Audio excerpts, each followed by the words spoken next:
Après avoir donc fait un petit trait historique de Jésus, maintenant le plus important, c'est d'essayer de découvrir qui il est réellement et de comprendre pourquoi c'est lui et lui seul qui est le Messie qui est attendu depuis longtemps par beaucoup, mais qui a été reconnu par si peu de ses contemporains.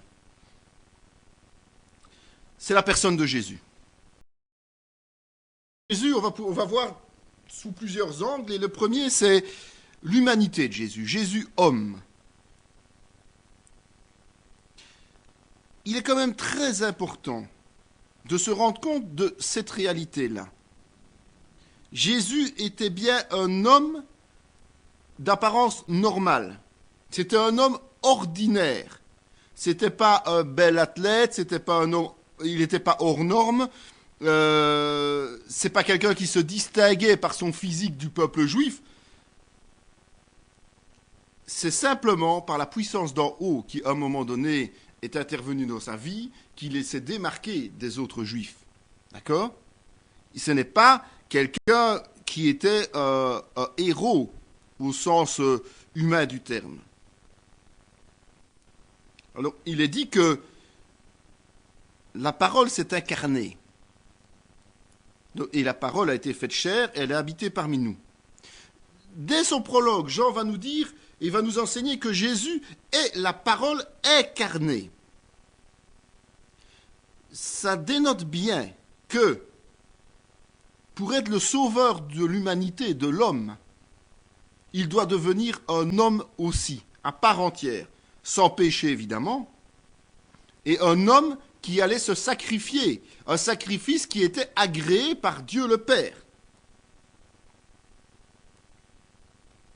Jésus avait environ 30 ans lorsqu'il commença son ministère, étant, comme on le croyait, fils de Joseph, fils d'Élie et d'autres niveaux généalogiques. Pour pouvoir confirmer justement cette incarnation totale de la parole, eh bien, on lui a attribué une généalogie patriarcale. Donc, il a une généalogie par les parents, par le père. C'est la tradition juive qui est appliquée. Donc c'est le père, il a une généalogie qui reconnaît que de père en père, son origine est bien une origine humaine.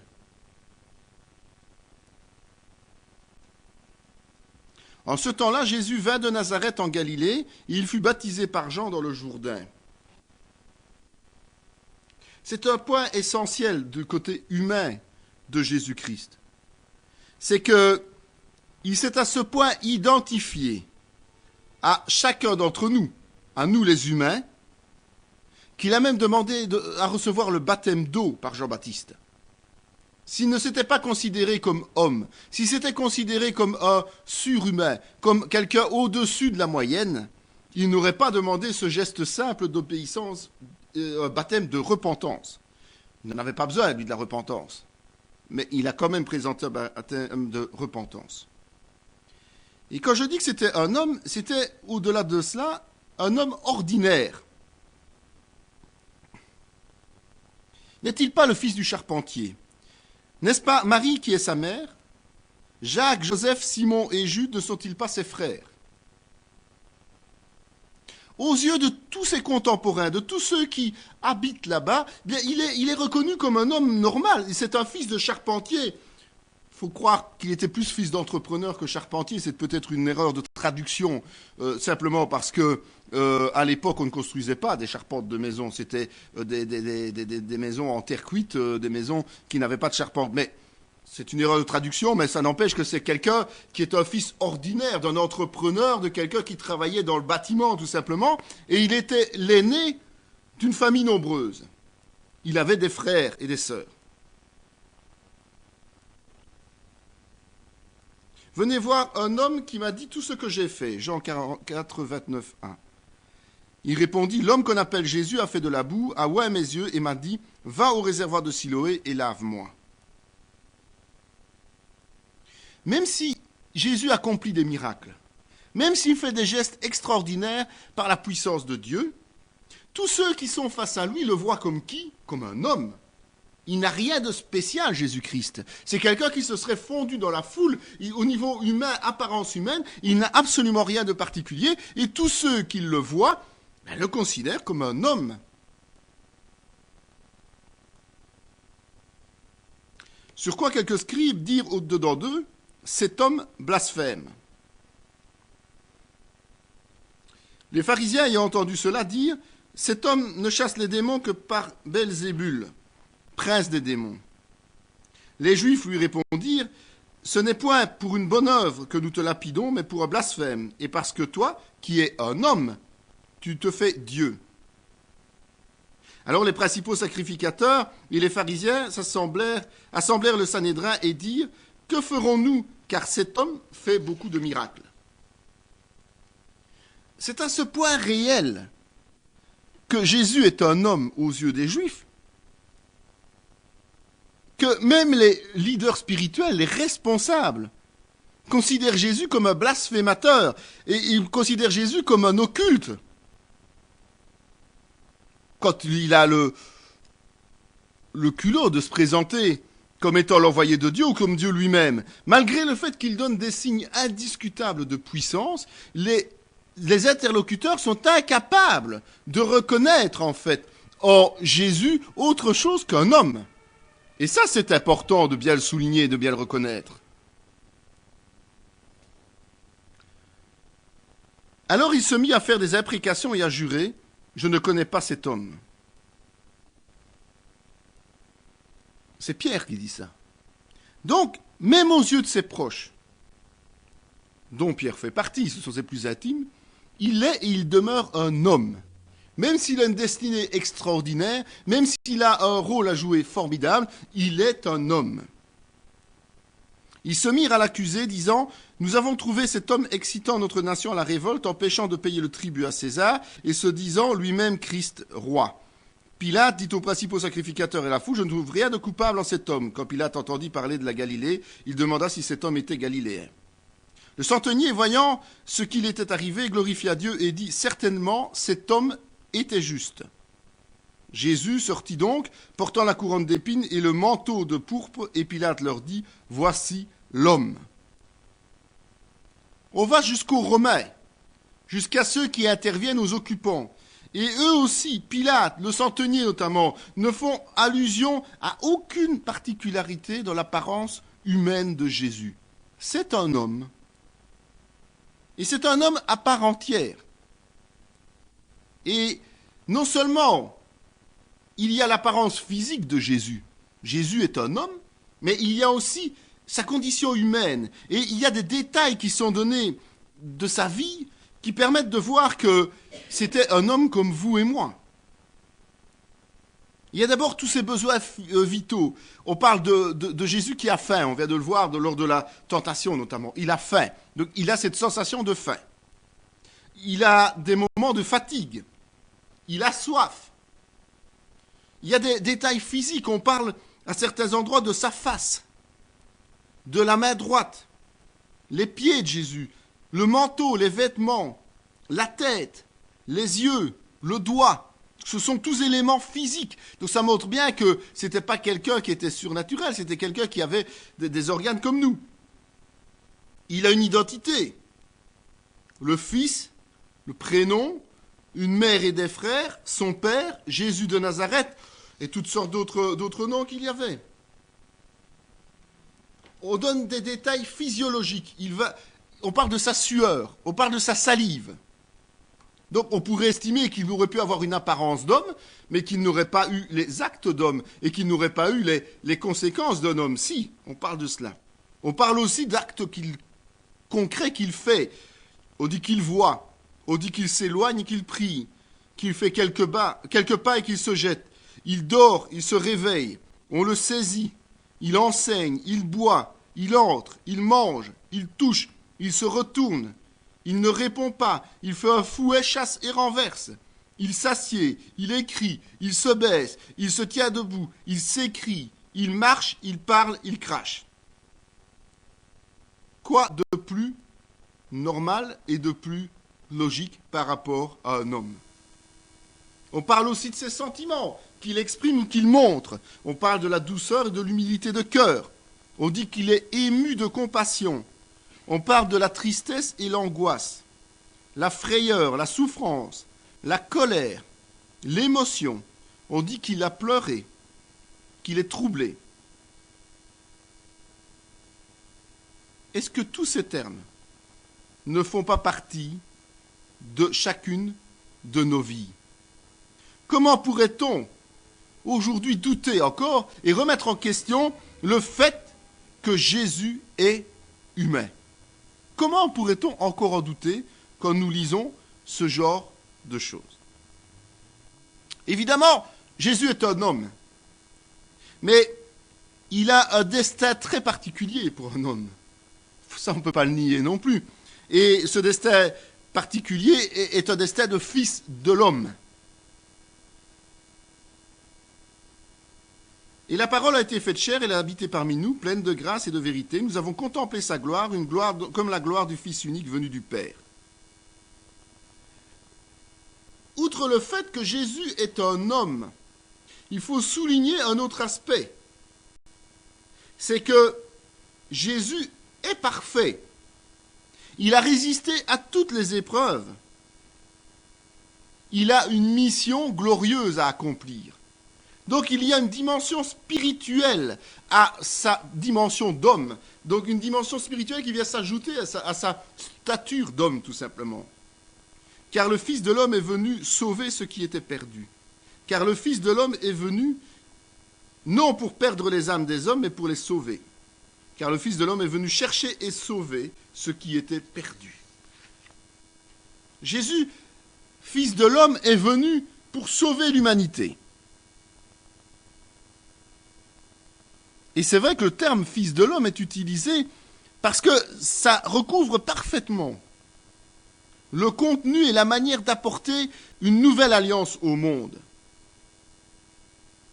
Le Fils unique de Dieu, engendré par le Saint-Esprit et né d'une femme vierge, va prendre la stature des hommes pour accomplir les plans de Dieu à leur place. Comment cet homme parle-t-il ainsi? Il blasphème. Qui peut pardonner les péchés, si ce n'est Dieu seul? Or, afin que vous sachiez que le Fils de l'homme a sur la terre le pouvoir de pardonner les péchés, de sorte que le Fils de l'homme est maître même du sabbat. Il lui a donné le pouvoir de juger parce qu'il est Fils de l'homme.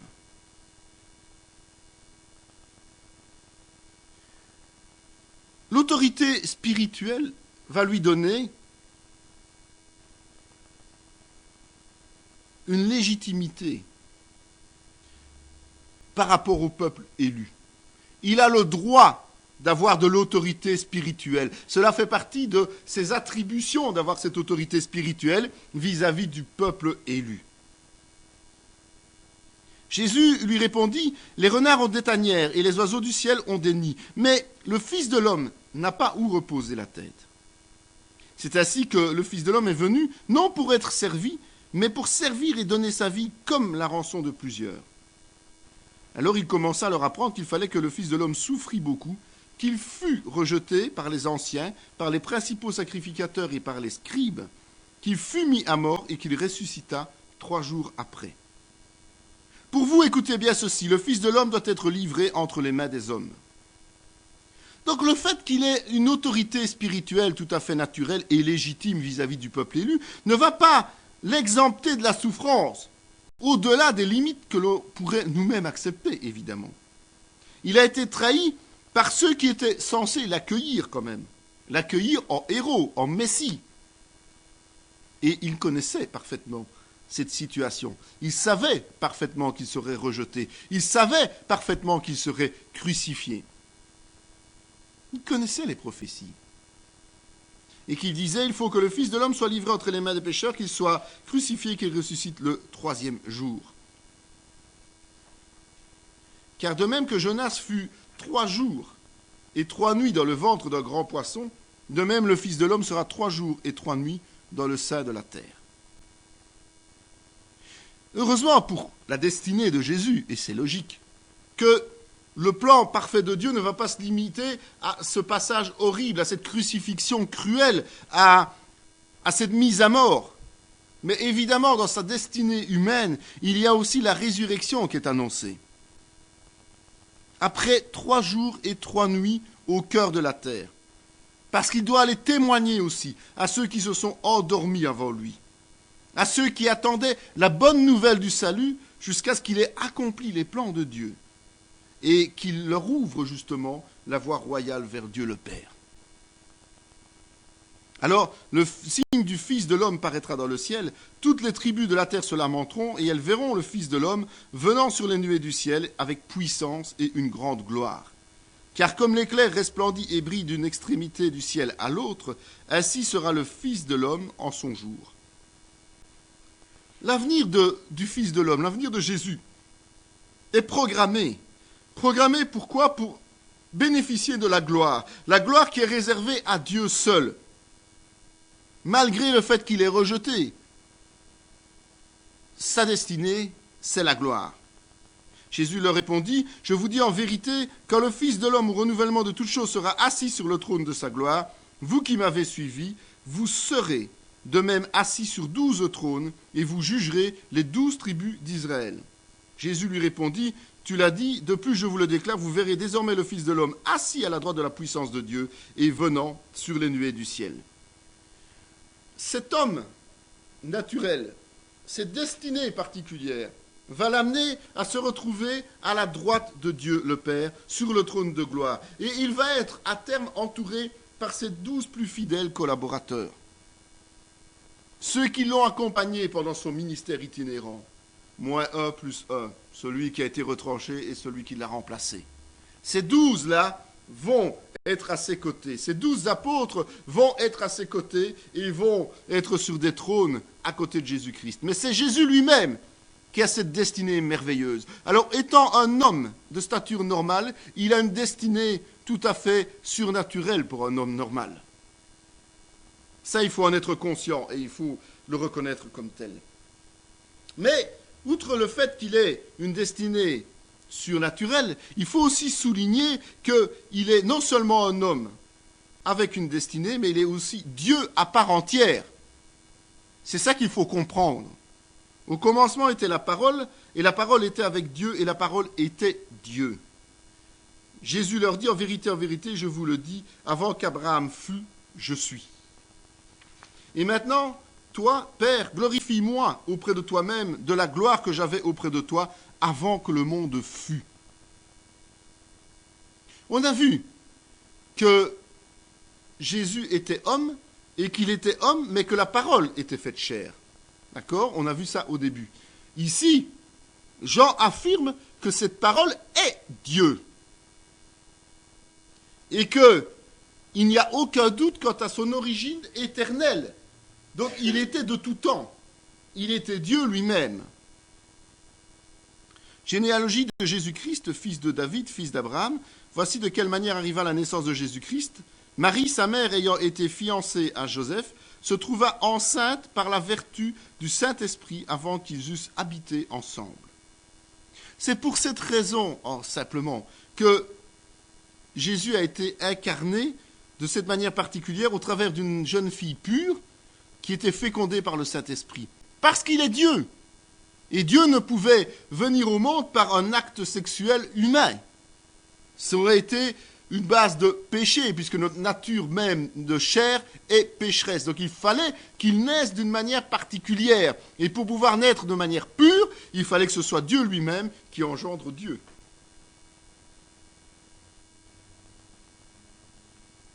Car tu as eu ça avec Marie, et celui que tu as maintenant n'est pas ton mari. En cela, tu as dit vrai. Et Jésus, enseignant dans le temple, s'écria, « Vous me connaissez et vous savez d'où je suis. Je ne suis pas venu de moi-même, mais celui qui m'a envoyé est vrai et vous ne le connaissez pas. Moi, je le connais, car je viens de lui et c'est lui qui m'a envoyé. » Quand on observe un petit peu toutes les paroles de Jésus, toutes les actions, sa façon d'agir et d'être, en fait, on se rend compte qu'il détient tous les attributs de Dieu. Il détient l'omniscience. Comment pouvait-il deviner que cette femme avait eu ça avec Marie et qu'elle était avec un concubin maintenant ? Comment pouvait-il dire qu'il connaissait Dieu alors que les autres ne connaissent rien? Il a l'éternité, il est l'omniscience. Et tous les attributs que Dieu possède, lui-même sur terre les possédait. D'accord? Il était homme, il était Dieu, il est Dieu. Et voici, il s'écriait, qu'y a-t-il entre nous et toi, fils de Dieu? Es-tu venu ici pour nous tourmenter avant le temps? Simon-Pierre répondit, tu es le Christ, le Fils du Dieu vivant. Ses disciples lui dirent, voici maintenant tu parles ouvertement et tu n'emploies aucune parabole. Maintenant nous savons que tu sais toutes choses et que tu n'as pas besoin que personne t'interroge. C'est pourquoi nous croyons que tu es sorti de Dieu. Certains individus ont reconnu cela. Certains individus, et on voit que les esprits impurs comme les démons ont reconnu que Jésus était Dieu, Fils de Dieu. Ils savaient qui il était, ils savaient quelle était sa vraie nature, même durant sa vie terrestre. Le centenier et ceux qui étaient avec lui pour garder Jésus, ayant vu le tremblement de terre et ce qui venait d'arriver, furent saisis d'une grande frayeur et dirent assurément cet homme était fils de Dieu. Mais pour la plupart des gens, à part les quelques exceptions, c'est-à-dire ses proches, c'est-à-dire les démons, les esprits impurs, pour la plupart des gens, il a fallu qu'il soit crucifié pour qu'ils se rendent compte de qui il était réellement. Et voici, je suis avec vous tous les jours jusqu'à la fin du monde. C'est une promesse qu'il nous fait. Une promesse que une seule personne peut tenir. Dieu. Si Dieu promet, il tient. Mais personne d'autre ne peut promettre d'être avec nous en permanence jusqu'à la fin des temps. Si un homme prononce ces choses, il ment. C'est un usurpateur. Si Dieu le dit, il a raison, et c'est le seul qui peut la tenir. Troisième manière d'aborder la personne de Jésus, c'est la parole. On en a déjà parlé un tout petit peu ici dans la divinité de Jésus, mais il est intéressant d'étudier d'autres aspects de cette parole, pour vraiment essayer de découvrir les mystères, justement, qui sont enseignés, qui nous sont enseignés concernant Jésus-Christ. La parole, c'est Dieu parmi nous. Au commencement était la parole était avec Dieu et la parole était Dieu. Et la parole a été faite chair, elle habitait parmi nous pleine de grâce et de vérité. Nous avons contemplé sa gloire, une gloire comme la gloire du Fils unique venu du Père. Personne n'a jamais vu Dieu. Le Fils unique qui est dans le sein du Père est celui qui l'a fait connaître. La parole, ça se dit logos en grec. Et cette parole prononcée existe dès le départ, avant même la création du monde. Et ça, il faut bien être conscient de ça, parce qu'elle a elle-même créé. Elle n'a pas de commencement parce qu'elle est Dieu. Mais la particularité, c'est que cette parole qui n'a ni commencement ni fin est entrée dans le monde en se faisant chair. Et ça veut dire qu'à un moment donné de l'histoire, Dieu a pénétré dans le temps, alors qu'il transcende logiquement ce temps. L'invisible est devenu visible pour les hommes. La parole de Dieu s'est incarnée en Jésus-Christ, c'est-à-dire dans le dépouillement de l'homme simple, et pour habiter, ça c'est le but parmi nous, et pour nous permettre de connaître ce qu'est la gloire de Dieu. Et que s'est-il passé ? La lumière luit dans les ténèbres, et les ténèbres ne l'ont point reçue. Cette lumière était la véritable lumière qui, en venant dans le monde, éclaire tout homme. Elle était dans le monde, et le monde a été fait par elle, et le monde ne l'a point connue. En fait, au lieu d'être accueilli, Dieu a été rejeté des hommes. Alors que Dieu s'est abaissé à entrer dans le temps et à s'incarner, eh bien, l'homme l'a rejeté.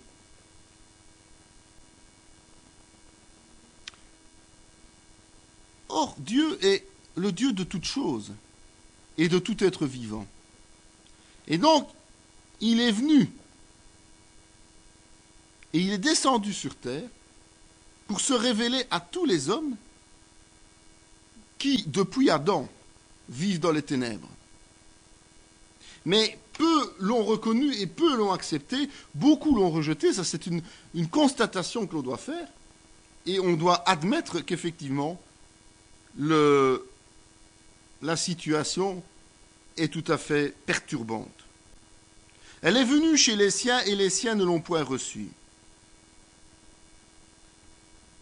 Ce qui est le plus incompréhensible au premier abord de l'étude, c'est que les Juifs sont restés aveugles. Ils attendaient le Messie. Ils attendaient un Messie, mais ils l'attendaient en tant que roi guerrier. Ils voulaient quelqu'un qui les mène à la victoire contre l'assaillant, contre l'occupant, le Romain, pas un chef spirituel. Ils avaient suffisamment avec leur chef spirituel. Le Sanhédrin leur suffisait largement. Et leur attente n'a pas été rencontrée au travers d'un homme simple, au travers de Jésus-Christ, qui prônait l'amour, qui prônait la non-violence physique à des religieux qui étaient empreints de rituels et qui étaient assoiffés de revanche contre leurs occupants. Et ils ont été perturbés dans leurs illusions, dans leurs attentes.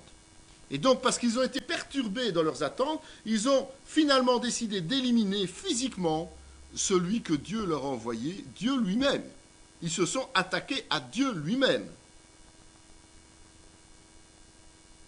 Mais à tous ceux qui l'ont reçu, à ceux qui croient en son nom, elle a donné le pouvoir de devenir enfants de Dieu, lesquels sont nés non du sang, ni de la volonté de la chair, ni de la volonté de l'homme, mais de Dieu. Mais il y a toute une frange de la population de la terre, qui n'a pas rejeté. Et de cette frange, il y a des juifs et des non-juifs.